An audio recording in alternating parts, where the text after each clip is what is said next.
কিভাবে একজন আত্মহত্যায় উৎসাহী হতে পারে, সালাত আদায় না করার কারণে কিভাবে একজন অবৈধ সম্পর্কে জড়িত হতে পারে। আমাদের এই পুরো শরীরের মূল মেকানিজম, সিদ্ধান্ত গ্রহণকারী আমাদের নাফস আর আমাদের বিবেক, এবং আমাদের এই অন্তর সবসময় দুটি শক্তির প্রভাবে প্রভাবিত থাকে, হয় ফেরেশতা শক্তি, না হয় শয়তানের শক্তি। আর শয়তান সবসময় চায় মানুষকে এমন একটা ফর্মুলায় ফেলে দিতে যেন কখনোই সে সেখান থেকে বের না হতে পারে। যে আমরা যদি একটা গোলাকার বৃত্ত অঙ্কন করি আর ওই বৃত্তের মধ্যেই ঘুরতে থাকি, তো বারবার ঘুরে আমরা একই জায়গায় আসব, আবার ঘুরে একই জায়গায় আসব, সেখান থেকে বের হয়ে কোথাও যেতে পারবো না। তো শয়তান এটা কিভাবে চায় আপনাকে উদাহরণ দিয়ে বলি। মনে করেন আপনি একজন মেয়ের সাথে প্রেমের সম্পর্কে আছেন, সেটিতে আপনি সাকসেসফুল হতে পারলেন না, ফলত আপনি হতাশাগ্রস্ত হয়ে গেলেন। ফর্মুলা অনুযায়ী এটি হওয়া উচিত ছিল যে যখন আপনি সাকসেসফুল না হওয়ায় হতাশাগ্রস্ত বা মানসিক কষ্টে আক্রান্ত, তখন আপনি কার কাছে ফিরে যাবেন? একটু বলেন তো, কার কাছে ফিরে যাবেন? আল্লাহর কাছে। কিন্তু শয়তান এটা চায় না। শয়তান চায় এখানে আরও একটা এমন কিছু ইনপুট করতে যেন এই হতাশা থেকে বাঁচতে সে আল্লাহর কাছে ফিরে না গিয়ে আরও পথভ্রষ্ট হয়। তখন ওখানে বসানো আছে ধূমপান, মাদকতা, মদ, গাঁজা, নেশা। তাহলে আপনি মানসিকভাবে হতাশ। কেন? আপনি যে মেয়েকে বিবাহ করতে চাচ্ছিলেন বা যার সাথে প্রেমের সম্পর্ক ছিল, আপনি তাকে পাননি। এখন মানসিকভাবে হতাশা থেকে বাঁচতে বাই ডিফল্ট জন্মগতভাবে আপনার আল্লাহর কাছে ফিরে যাওয়া উচিত। কিন্তু শয়তান চায় আপনাকে একই বৃত্তে ঘুরপাক খাওয়াতে। ফলত আপনার কাছে সে রেডি করে রেখেছে, তোমার হতাশা, তুমি বিড়ি উঠাও, সিগারেট উঠাও, মদ পান করো, গাঁজা সেবন করো, তোমার মানসিক অশান্তি দূর হয়ে যাবে, হতাশা থেকে মুক্তি পাবো। তখন সে ওই দিকে এগিয়ে যায়, কিন্তু ওই দিকে এগিয়ে যাওয়াতে তার মানসিক অশান্তি আরও বাড়ে। কিন্তু আবার সে মানসিক অশান্ত কমানোর জন্য আবারও সে নেশাদার দ্রব্যের সাথে জড়িত হয়ে পড়ে। এবং এইভাবে একটা সময় ধীরে ধীরে কি হয়, পরিপূর্ণভাবে আনপ্রোডাক্টিভ, মানে তার সকল প্রকার প্রোডাক্টিভিটি, উৎপাদন ক্ষমতা ধ্বংস হয়ে যায়। মানুষও কিন্তু একটা মেশিনের মতো। আমরা যদি একটা প্রিন্টিং মেশিন অন করি, তাহলে সেখান থেকে কত কাগজ বের হচ্ছে, এটি তার উৎপাদন। গার্মেন্টস মেশিন অন করি, তাহলে কত কাপড় সে সেলাই করে দিচ্ছে, সেটি তার উৎপাদন। আমি একজন মানুষ হিসেবে সারাদিন কি উৎপাদন করছি? যেই রিক্সা চালক সকাল থেকে শ্রম করে 100 টাকা ইনকাম করেছে, সেও কিছু উৎপাদন করতেছে। আমরা ছাত্ররা কি করতেছি? আমাদের পরিবারে, আমাদের সমাজে, আমাদের দেশে আমাদের কি কন্ট্রিবিউশন আছে, কি এমন অবদান আছে যেটি আমি বলতে পারবো আমি এটা আমার পরিবারের জন্য করেছি, আজকে আমি এই কাজটা আমার দেশের জন্য করেছি, আজকে আমি এই কাজটা আমার নিজের জন্য করেছি। এটি হচ্ছে প্রোডাক্টিভিটি। এবং দুনিয়ার সবচেয়ে বড় ইনভেস্টমেন্ট হচ্ছে জ্ঞানের পিছনে ইনভেস্ট করা। আপনি বইয়ের একটা পাতা পড়লেন মানে ওই একটা পাতা আপনি আপনার পিছনে ইনভেস্ট করলেন। এটা দুনিয়ার সবচেয়ে শক্তিশালী ইনভেস্টমেন্ট।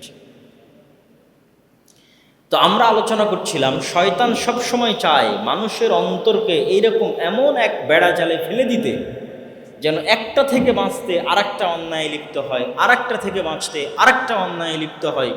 এইভাবে একটা সময় তার অন্তর এতটা হতাশাগ্রস্ত হয়, এতটা বিপর্যস্ত হয় যে আত্মহত্যা ছাড়া তার বাঁচার আর কোনো রাস্তা থাকে না। তখন সে আত্মহত্যা করে ফেলে। তাহলে সালাত এই জায়গায় কি ভূমিকা রাখবে?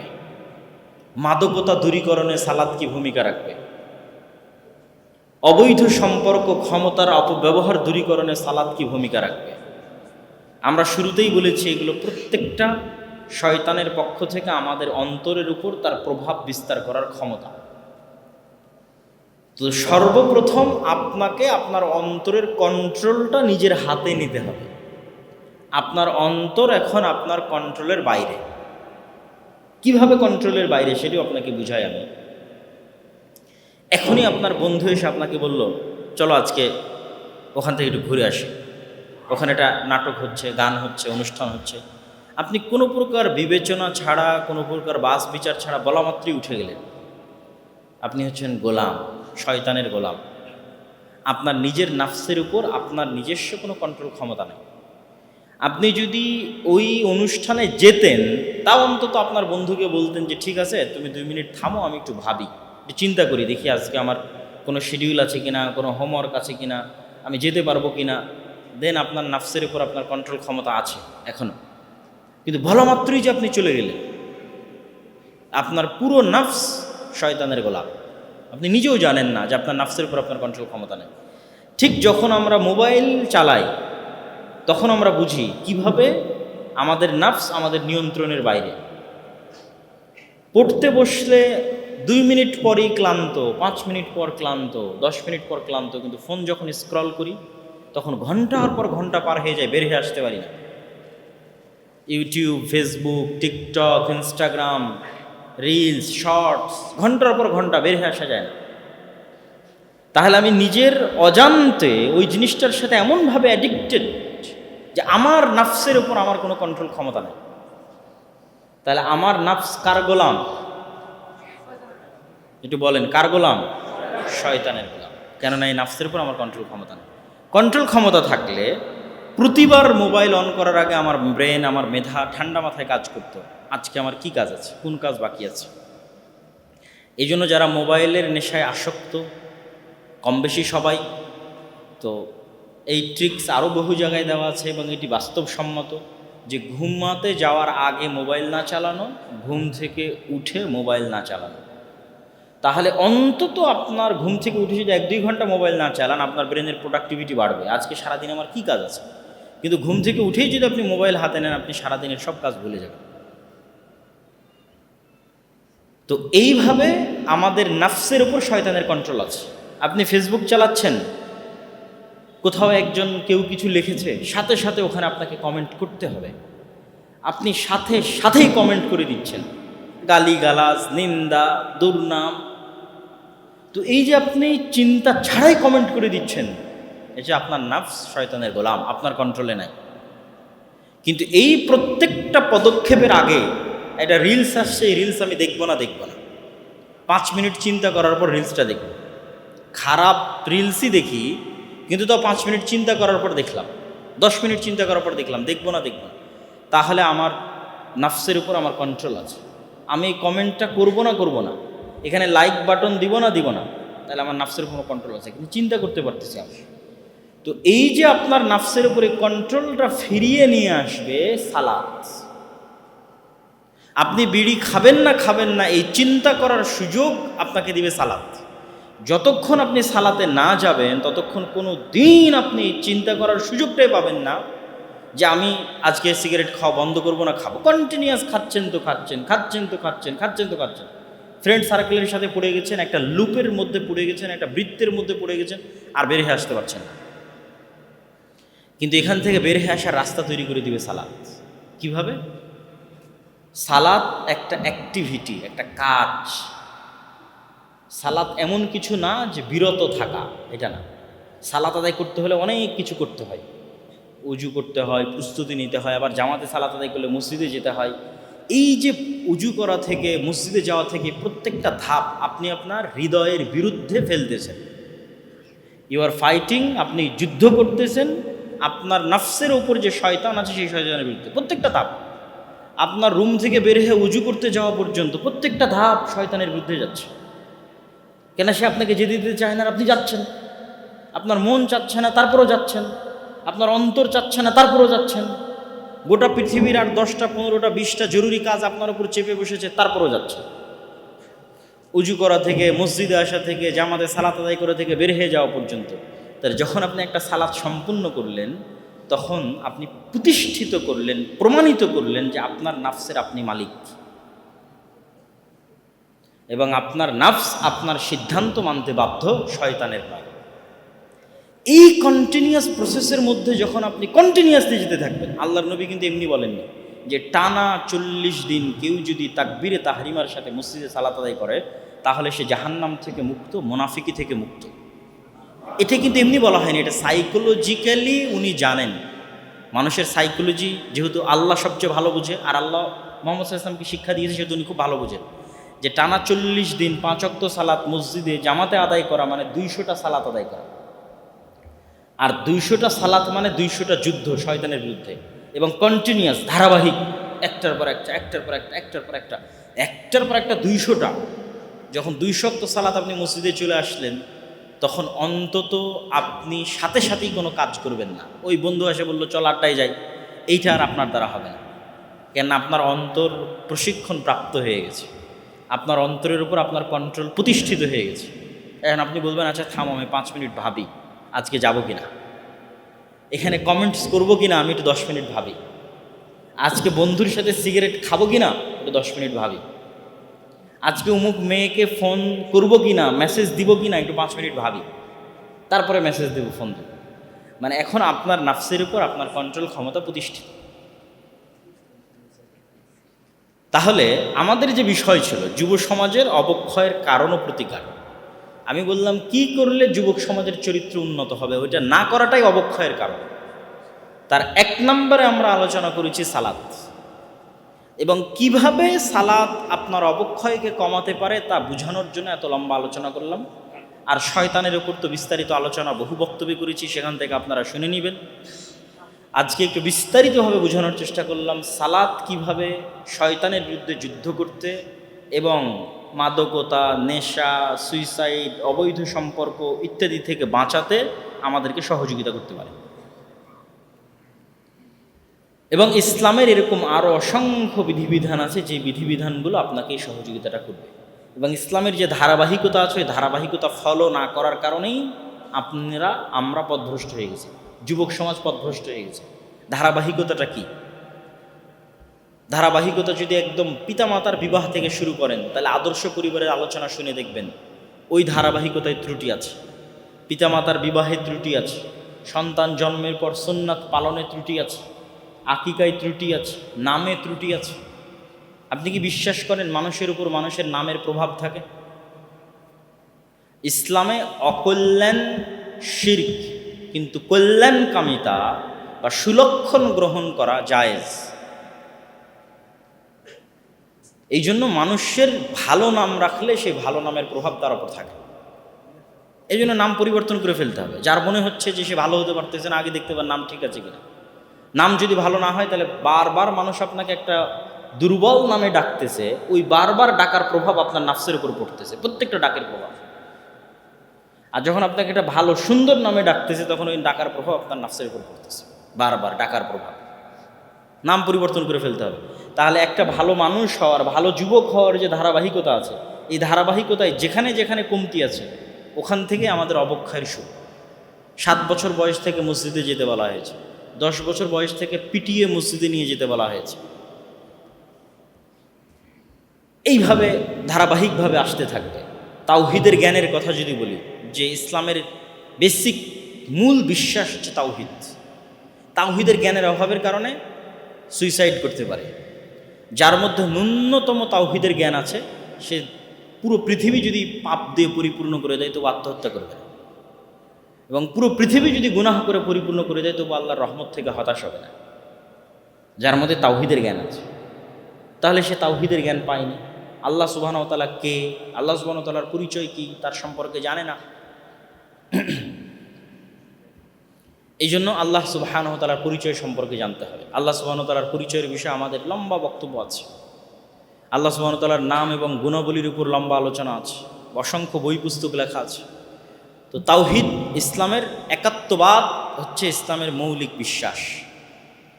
আর এই একাত্মবাদের শুরুটাই হয় এভাবে যে এই পৃথিবীতে আমাদের আগমন এবং আমাদের সৃষ্টি আমাদের ইচ্ছার বাইরে হয়েছে। আমার বাপ মাও কোথাও সুইচ বা মেশিন বাটনে চেপে আমাকে বের করে নিয়ে আসেনি, আর আমিও কোথাও সুইচ মেশিন বাটনে চেপে বেরিয়ে আসেনি। তাহলে আমার পিতামাতার ইচ্ছার বাইরে এবং আমার ইচ্ছার বাইরে আমি পৃথিবীতে এসেছি। তাহলে যে আল্লাহ সুবহানাহু ওয়া তাআলা আমাকে পৃথিবীতে নিয়ে এসেছেন, তিনি আর একবার আমাকে সৃষ্টি করতে পারবেন, পুনরুত্থান ঘটাতে পারবেন। যেহেতু এবার পেরেছেন, আর একবার পারবেন। তো যখন আর একবার পারবেন, তখন ওই আল্লাহ সুবহানাহু ওয়া তাআলার সামনে আমাদের এই জীবনের হিসাব তার সামনে পেশ করতে হবে। এটি হলো পরকালের প্রতি বিশ্বাস। যেহেতু আল্লাহ সুবহানাহু ওয়া তাআলার সামনে হিসাব পেশ করতে হবে, সেহেতু আমাকে আল্লাহর প্রতি ঈমান এবং বাকি যে আনুষঙ্গিক বিশ্বাসগুলো আছে সেগুলো ঠিক করতে হবে। ইসলামের যে মৌলিক 6টা বিশ্বাস, তার মধ্যে সবচেয়ে বড় মৌলিক বিশ্বাস দুইটা: আল্লাহর প্রতি বিশ্বাস, পরকালের প্রতি বিশ্বাস। এই দুটো বিশ্বাস যত মজবুত হবে, মানুষের নৈতিক চারিত্রিক অবক্ষয় তত কমবে। যেহেতু বর্তমান পৃথিবী বস্তুবাদী পৃথিবী, বস্তুবাদী মানে এখানে যে জিনিস চোখে দেখা যায় না সে জিনিসের গুরুত্ব নাই, যে জিনিস হাত দিয়ে ছোঁয়া যায় না তার গুরুত্ব নাই। তা চোখে দেখা যায় কি? টাকা চোখে দেখা যায়, গাড়ি চোখে দেখা যায়, বাড়ি চোখে দেখা যায়, আইফোন চোখে দেখা যায়। ফলত যা চোখে দেখা যায় সেটি বস্তু। তো যখন আমি সকল কিছু বাদ দিয়ে শুধু বস্তুর পিছনে দৌড়াই, তখন আমি আস্তে আস্তে অসুস্থ হয়ে উঠি মানসিকভাবে। অসম প্রতিযোগিতায় অবতীর্ণ হয়, তখন মানসিকভাবে অসুস্থ হয়ে যায়। যেমন মেয়েরা যখন অসম প্রতিযোগিতায় অবতীর্ণ হয়,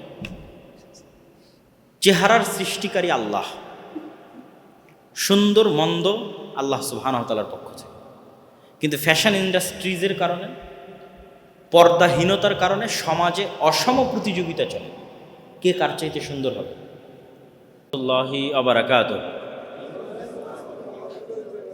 আলহামদুলিল্লাহ ওয়াহদাহু ওয়াসসালাতু ওয়াসসালামু আলা মান লা নাবিয়্যা বা'দাহ। প্রশংসা আল্লাহ সুবহানাহু ওয়া তাআলার জন্য, শান্তি অবতীর্ণ হোক মুহাম্মদ সাল্লাল্লাহু আলাইহি ওয়াসাল্লামের প্রতি।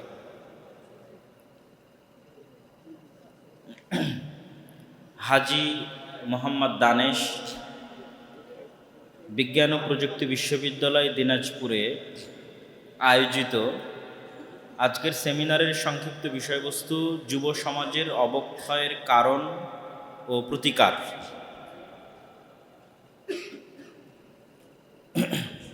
বিশ্ববিদ্যালয়গুলোতে আলোচনা করার অভিজ্ঞতা অনুযায়ী আমি যেটি দেখেছি, তাত্ত্বিক গভীর আলোচনার চাইতে ছাত্রছাত্রীদেরকে প্রশ্ন করার সুযোগ দেওয়া বেশি উচিত, সেটি বেশি কার্যকরী হয়।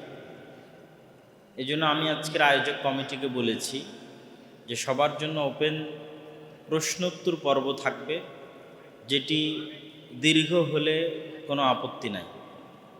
তবে যে নির্ধারিত বিষয় আছে সেই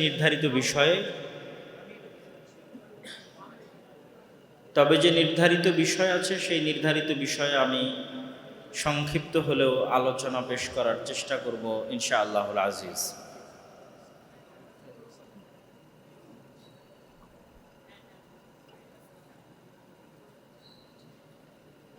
যুব সমাজের অবক্ষয়ের কারণ ও প্রতিকার।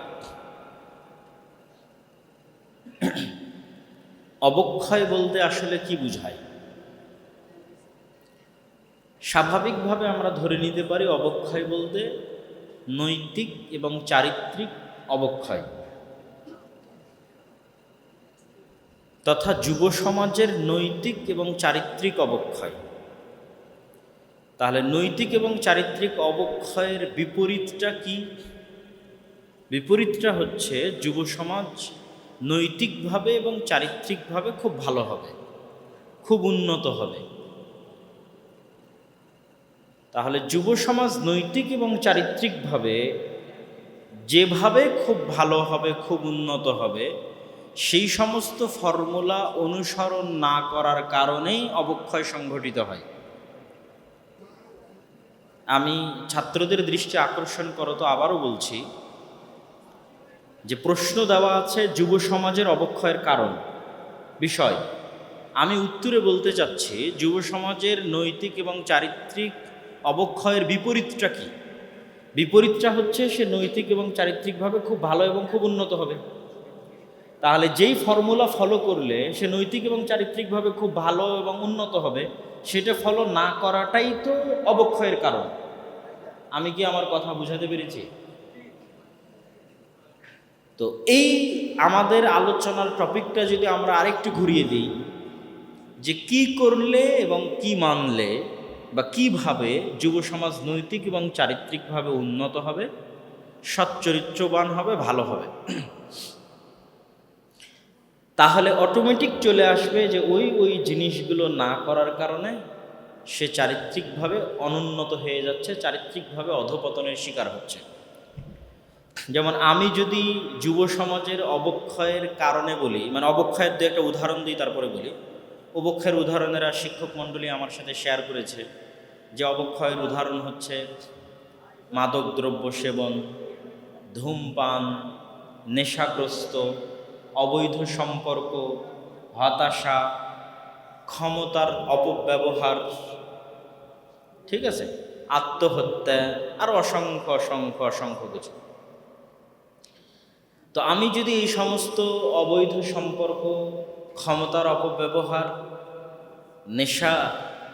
নেশাগ্রস্ত হওয়া, এই সমস্ত সমস্যার সমাধানে বলি সালাত আদায় করতে হবে, তাহলে আপনাদের কাছে মনে হবে হাস্যকর।